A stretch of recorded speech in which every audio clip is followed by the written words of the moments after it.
Olá pessoal do técnico de enfermagem, vamos começar a nossa explanação gravada sobre o sistema reprodutor humano. Então o sistema reprodutor ele é encantador ao tempo em que ele é complexo, mas que nos permite um encantamento sobre o tema que nos faz entender de maneira muito simples o processo, até porque é algo que você precisa compreender dentro da anatomia, principalmente porque entende um pouco sobre a origem de todos esses sistemas, como eles se formam e tudo mais. Então é a partir desse sistema reprodutor que a gente entende esse processo. O sistema reprodutor masculino e o sistema reprodutor feminino. Então vamos lá para uma breve explanação. Espero que a gente possa compreender e entender de maneira tranquila toda essa visualização e esse áudio. Então, o sistema reprodutor humano é um sistema que possui uma série de órgãos e estruturas que permitem a realização da reprodução sexuada. O que é essa reprodução sexuada que a gente tanto ouve desde que nós estudávamos ciências lá no ensino fundamental? É exatamente a reprodução entre indivíduos da mesma espécie em que ocorre uma troca ou mistura de material genético, como por exemplo, e de fato, nós seres humanos, que temos um ciclo reprodutivo diplobionte, né? E aí vocês lembram bem desse processo todo, desde ciências, biologia, embriologia, enfim. E aí esse gráficozinho, essa imagem mostra direitinho como funciona todo esse ciclo, né? A partir da meiose, da fecundação, e aí eu tenho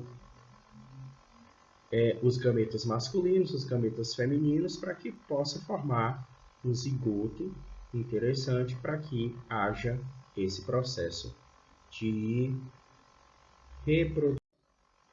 O sistema reprodutor humano ele tem vantagens dentro dessa reprodução sexuada, que é promover o aumento da variabilidade genética, ou seja, toda essa questão de nós não sermos cópias idênticas uns dos outros. Aumenta a chance de adaptação da espécie caso o ambiente sofra alterações. E aí a gente remonta lá à questão dos primórdios, em que a temperatura do mundo era muito mais baixa do que é hoje. Então, as pessoas, os seres humanos, eles eram compatíveis àquilo. Hoje as temperaturas estão muito mais elevadas e isso faz com que haja uma adaptação da espécie para todo esse processo de alteração climática, ambiental, social, etc. Permite a evolução das espécies para as novas formas, que é chamada de crossing over, né? E a segregação independente dos cromossomos homólogos, ou seja, são iguais, já dá uma questão de segregação natural. As desvantagens dessa reprodução sexuada. O alto consumo de energia, porque diante de uma reprodução sexuada existe todo um processo, né, para que haja essa troca de gametas, essa formação cromossômica, esse processo, que aí entra a formação dos gametas, como a gente falou, a cópula, que é o ato sexual, e a competição por parceiro sexual, que isso tudo desgasta o processo, né?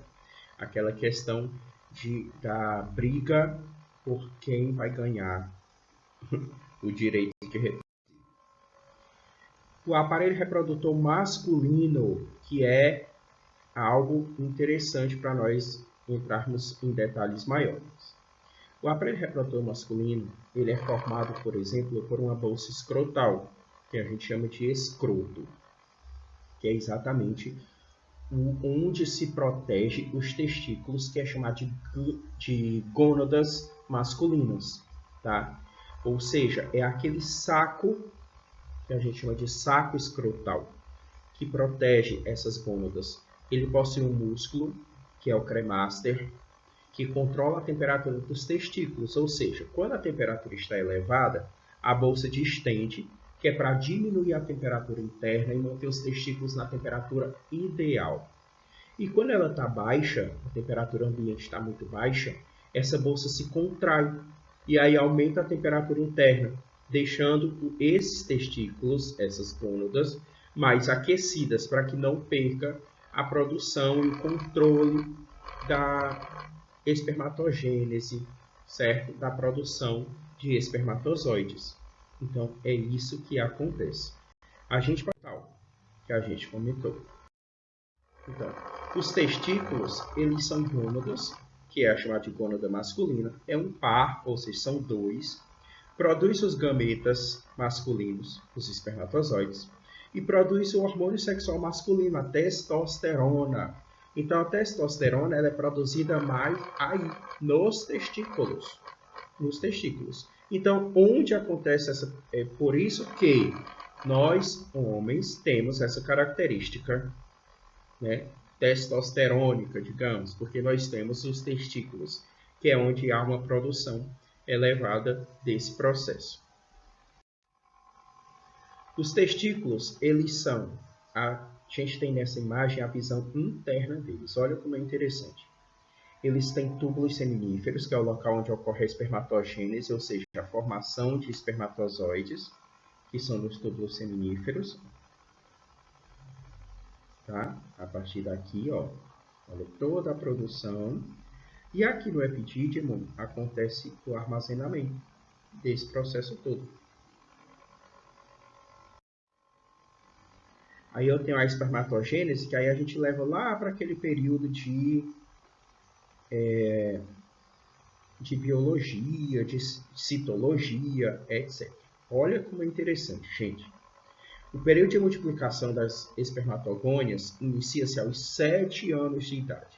Ou seja, aos 7 anos de idade, essa criança, esse homem, esse menino, ele já começa a ter esse processo iniciado.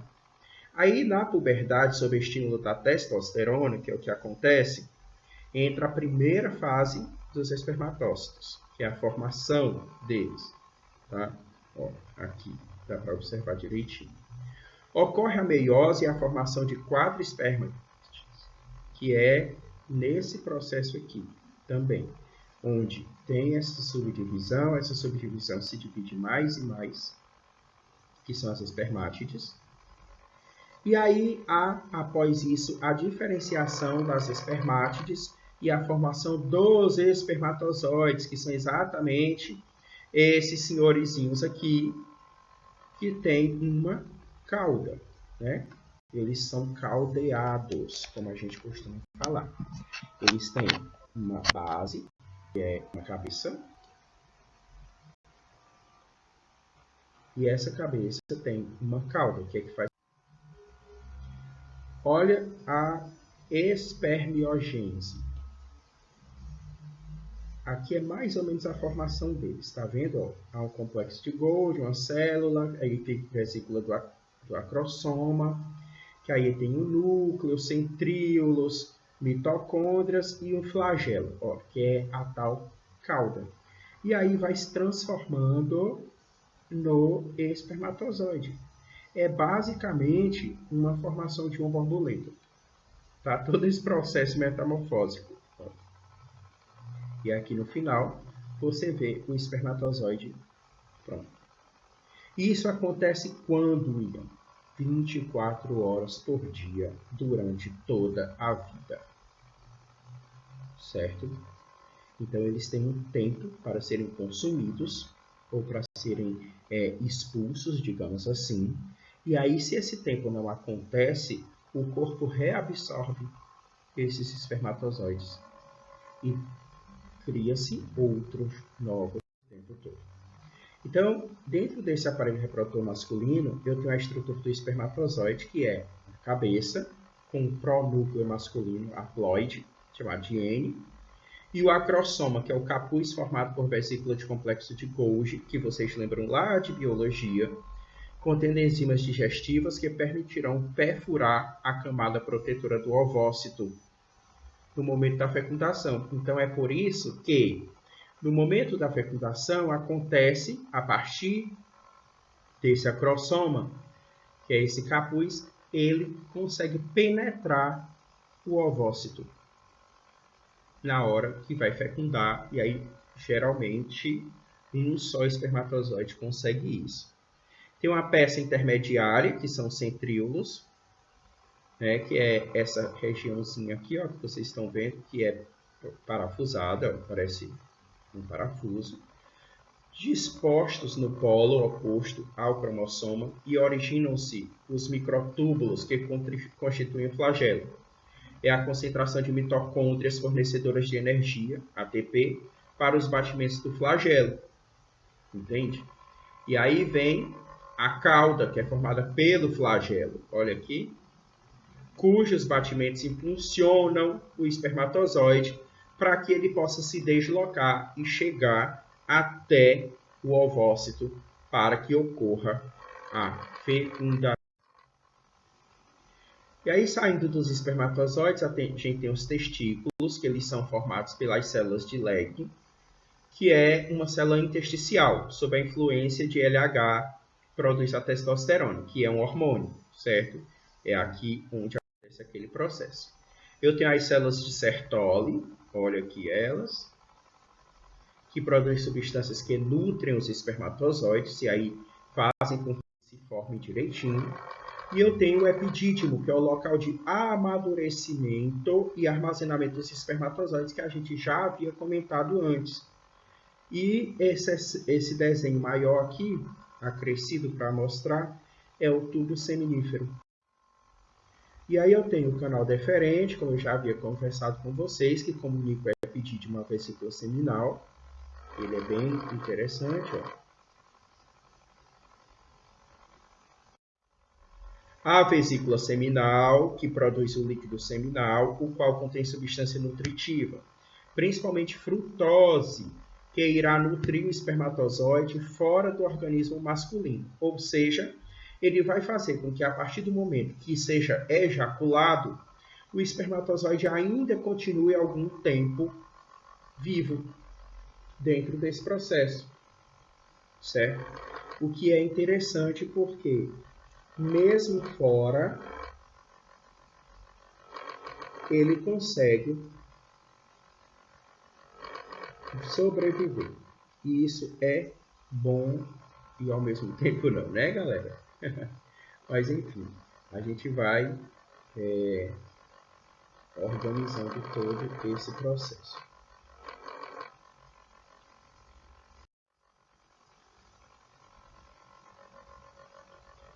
E aí eu tenho a próstata, né, que é uma glândula que produz uma secreção prostática alcalina que reduz a acidez na vagina, favorecendo a sobrevivência dos espermatozoides naquele ambiente. Então, é onde entra aquela questão de, antes da ejaculação em si, o homem, por exemplo, ele já produz um líquido transparente que vai passando pela uretra. Por quê, gente? Porque se houver restos de ureia, urina, na verdade, ali, está ácido, porque a urina é ácida. Então, a próstata ela serve como a produção dessa secreção prostática, que é alcalina, que já vai alcalinizar esse canal da uretra, para que quando os espermatozoides vierem por totalidade, eles possam percorrer aquele processo de forma tranquila, sem haver a morte dos mesmos. Certo? Então, aquela historinha, sendo bem popular as palavras, de que ejacular fora vai resolver alguma coisa, vai proteger alguma coisa, não, porque a partir do momento que a próstata começa a produzir esse tipo de secreção, que é a secreção prostática, já vem espermatozoides ali. Então, já tem todo um processo que pode causar, sim, uma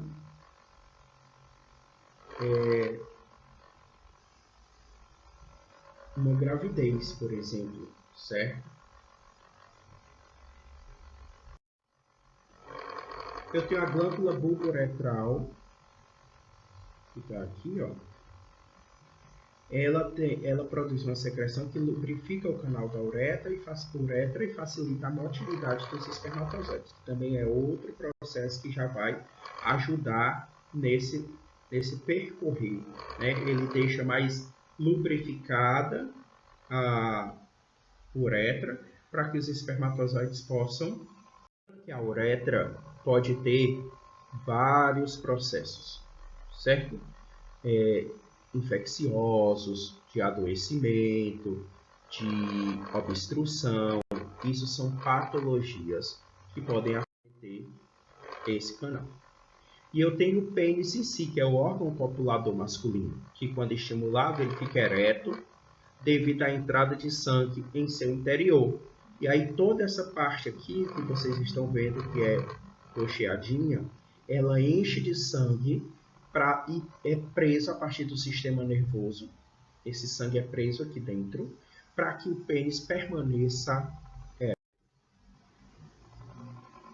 tá? O pênis ele é formado por corpos cavernosos, que são esses dois aqui arroxeados, e um corpo esponjoso, tá? Que é esse garotão aqui, ó. Enche de sangue e promove a ereção do pênis. E a glande, que é a região do pênis que possui grande sensibilidade à estimulação sexual, que é exatamente a área que se diz ter. E esse é o processo do sistema reprodutor masculino.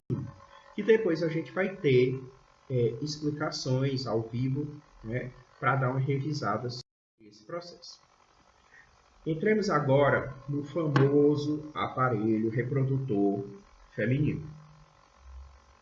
Esse aparelho reprodutor feminino ele tem uma questão externa, que é: você, homem, conhece o sistema reprodutor feminino? E aí a grande pergunta é: onde está o clitóris, que também pode ser chamado de clítoris, certo? Então, ele tem todo esse processo aqui. Lembrando que o ânus que está aqui, não é parte do sistema reprodutor. Ele é parte do sistema digestório, ok? Então, eu tenho a vagina, eu tenho os pequenos lábios, eu tenho o grande lábio, eu tenho a abertura da uretra. Lembrem, não fica no canal vaginal. O canal vaginal é uma coisa, uretra é outra. E acima da uretra eu tenho o clitóris, ok? Que, segundo o dicionário, pode ser pronunciado das duas formas e escrito também das duas formas, como clítoris, com o acento no i, e clitóris. Okay? Então, os pequenos e grandes lábios, eles delimitam a entrada da vagina. Eles é que me dizem onde é que funciona aquele processo todo, onde está aquele processo todo. E eles também servem como proteção, né, daquele canal. A abertura da vagina, que seria exatamente o canal vaginal, é a entrada do sistema reprodutor feminino. A abertura da uretra, que é a entrada do sistema excretor. Do mesmo jeito que o homem tem a uretra, a mulher também tem. Que a gente vai ver direitinho cada um já já. E o clitóris, que é o órgão erétil dotado de grande sensibilidade, que é o órgão do prazer. O clitóris está para a mulher, assim como a glande está para o homem. É onde se sente prazer. Então, olha aí, olhando esse mesmo aparelho reprodutor de maneira interna. Vocês veem que nós temos aqui o ímen, no caso de uma mulher que é virgem. Aí eu tenho o canal vaginal. O canal vaginal ele é exatamente assim, ele é enrugado dessa maneira. Eu tenho o colo do útero, que é o famoso, que todas as mulheres vão fazer o Papa Nicolau para observar o colo do útero e tudo mais. O próprio útero, a tuba uterina, que é chamada também de trompa, né? Ou trompas de falópio. Dentro do útero, eu tenho ainda o endométrio, e aí vocês devem já ter ouvido falar muito sobre a endometriose, e o miométrio. que são circunstâncias que a gente vai explicar um pouco melhor quando nós tivermos um contato ao vivo, ok? E o ovário, ó, os ovários, que é maravilhoso, você percebe que ele é praticamente flutuante, mas ele é sustentado por uma estrutura membranosa, tá? E isso é que faz com que seja tão interessante esse reprodutor. Então vamos olhar de maneira específica cada setor desse. O ímen é uma película que delimita a entrada da vagina, protege contra infecção na infância e é rompido geralmente no primeiro ato sexual. Por que é colocado geralmente? Porque existem mulheres que o ímen não rompe no primeiro contato sexual, no primeiro ato sexual, no primeiro ato sexual. É o que a gente chama de ímen complacente. Ele só é rompido, às vezes, no segundo ato, no terceiro ato sexual, certo? E, lembrando que, gente, às vezes pode acontecer um acidente, pode acontecer um trauma naquela região e que não necessariamente houve um ato sexual e esse ímen rompeu, tá? Então, é preciso fazer esse processo observatório muito.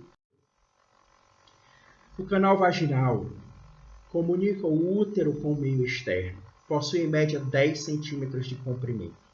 Só 10 centímetros.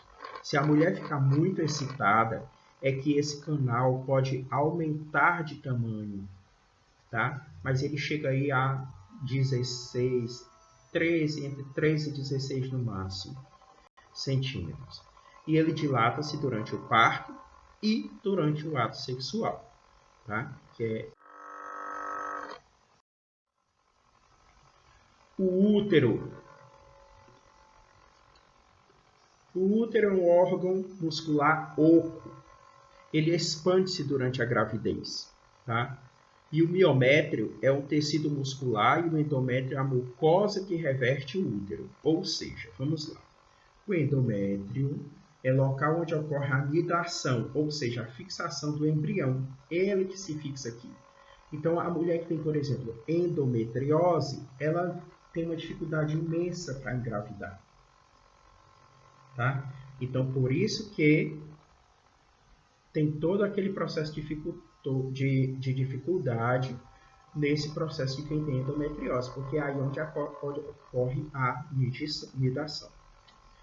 E o miométrio, ó, aqui que é a camada do tecido muscular, que a gente já tinha visto, e o colo do útero, que é o cérvix, que é a porção estreita do útero, local típico de ação do vírus HPV. Aqui, no colo do útero. Aqui é onde o HPV adora se manifestar. Tá? HPV, lembrando para vocês, é o papiloma vírus humano que existe dentro do calendário básico de vacina, a vacina no Brasil contra o HPV, né, de proteção ao HPV que é dado em crianças e adolescentes, tanto do sexo masculino quanto do sexo feminino. A tuba uterina, a trompa de Falópio, como eu havia comentado com vocês nos slides anteriores, comunica as gônadas femininas, que são os ovários, ao útero. Possui 3 regiões: o terço distal, o terço médio e o terço proximal. Tá? Então, eu creio que vocês já ouviram falar, por exemplo, de a mulher tal tinha ou teve gravidez tubária. Essa gravidez tubária é quando ocorre a anidação aqui, nessa região, certo?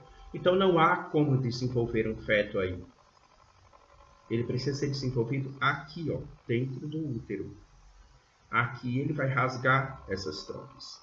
Não há como.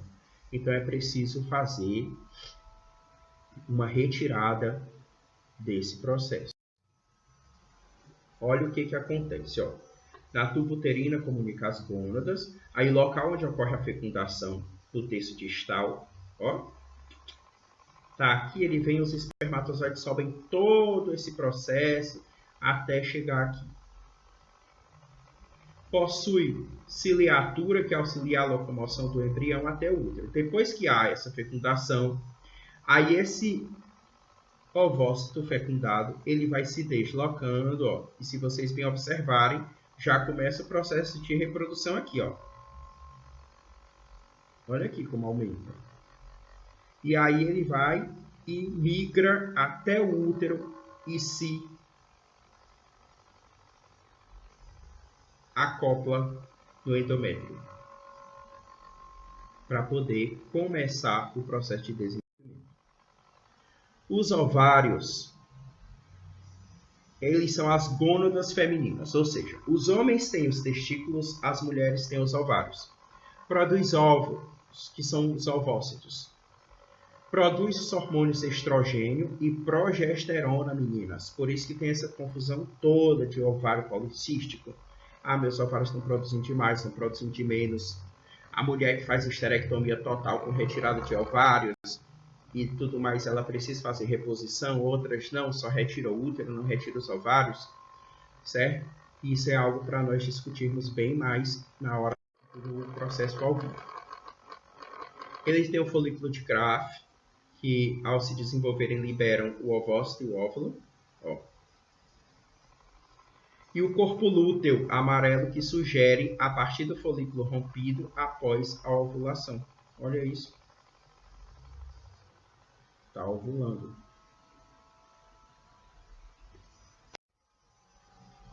Então, como é que acontece essa ovogênese? O período germinativo acontece no feto. Divisões mitóticas e ovogônicas. Ovogônias, perdão.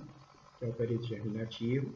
O período de crescimento dessa ovogênese, que esse estágio permanece até a puberdade. Ovogônias aumentam de tamanho, a transformação é ovócito primário, aqui, que é o chamado de meiose. E o período de maturação, que inicia exatamente na puberdade, onde o ovócito primário sofre a meiose. Há a formação de 3 corpúsculos polares e a formação de ovócito secundário. E aí é onde acontece esse processo de maturação, exatamente quando esse endométrio começa a descamar. E aí é onde a mulher sangra, menstrua. É menstruação, tá? Com U. Então, os métodos contraceptivos que são mais usados. Tem o tal do coito interrompido, que não é aconselhável para ninguém. Ele consiste na retirada do pênis da vagina momentos antes da ejaculação. Possui pouca eficiência, tá? Porque ocorre liberação de pequena quantidade de espermatozoide mesmo antes da ejaculação. E não previne contra as infecções sexualmente transmissíveis. Pelo amor de Deus, não façam isso. Tem a tabelinha, que consiste na suspensão de relações sexuais durante o período fértil, ou seja, menstrua aqui no 1. A partir do 10º dia até o 18º dia, cuidado, tá? Você está num período que você corre risco seríssimo de estar ovulando e engravidar, principalmente aqui entre o 12º até o 16º, com o ápice no 14º dia. E há uma pouca eficiência, os ciclos menstruais eles podem variar e também não previne de infecções sexualmente transmissíveis. Aí eu tenho o preservativo, que é um protetor de látex que envolve o pênis e impede que espermatozoides atinja o interior da vagina durante o ato sexual. Possui bastante eficiência, quase 100%, e previne contra a maioria das ISTs.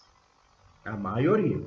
Por quê? Porque as ISTs têm todo o processo de secreção e tudo mais, então não é de todas, ok? Pílula anticoncepcional é a droga que aumenta os níveis dos hormônios estrogênio e progesterona no órgão feminino. Com o aumento do estrogênio e progesterona, os hormônios FSH e LH, os quais promovem amadurecimento dos folículos ovarianos e ovulação, não são produzidos, ok? Com o uso dos anticoncepcionais. O início do uso, 5 dias após a menstruação, 21 comprimidos consecutivos. Após o término da pílula, níveis de progesterona, ocorre o processo da menstruação. Tem eficácia de 98%, desde que seja tomado de maneira correta. A pílula do dia seguinte, essa é uma complicação, ela deve ser ministrada até 72 horas depois do ato sexual desprotegido. Droga que aumenta bruscamente a concentração de hormônios progesterona e estrogênio no sangue. E com a diminuição desses hormônios no sangue, ocorre a descamação do endométrio, que é a menstruação, e consequentemente impede a implantação do embrião no útero. É um método abortivo? Depende do ponto de vista de cada um, né? Agora, o William Júnior não aconselha que pílula do dia seguinte seja tomada como água. As pessoas têm esse hábito, muita gente tem esse hábito de tomar sempre. Cuidado! Olha o que ela faz no útero, no endométrio. O diafragma, que é esse dispositivozinho aqui, de borracha, colocado no colo do útero para impedir a passagem de espermatozoides. Geralmente é usado como espermicida para aumentar sua eficiência. E a vantagem é que, após bem lavado, pode ser utilizado. Os métodos contraceptivos ainda tem o DIU, que é esse aparelhozinho maravilhoso, ó, que também tem um critério relacionado à questão de ser abortivo ou não. Ele pode ser de plástico ou de metal, que são inseridos no útero, que causam pequenas inflamações que atraem macrófagos, que impedem o desenvolvimento do endométrio e a implantação do embrião, ou seja, da anidação. Está entendendo o que ele faz? Ele causa uma leve inflamação dentro do útero.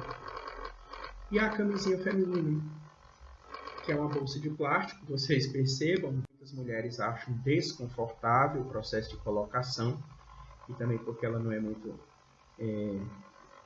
visivelmente atraente, né? Então é mais complicado de ser usada. Ela é muito usada, muito mais pelas mulheres que têm vida sexual baseada no financeiro, digamos assim, né? As prostitutas usam bastante. Eu tenho a vasectomia, que é algo bem interessante, né? Que é a cirurgia que remove a secreção dos ductos deferentes. Espermatozoides não chegam até a uretra, mas isso também não causa nenhum problema para o homem, de maneira alguma. Não causa impotência, porque só corta um canal deferente, gente, tá? E eu tenho a ligadura tubária, é ligadura, tá, gente? Ligação é telefônica.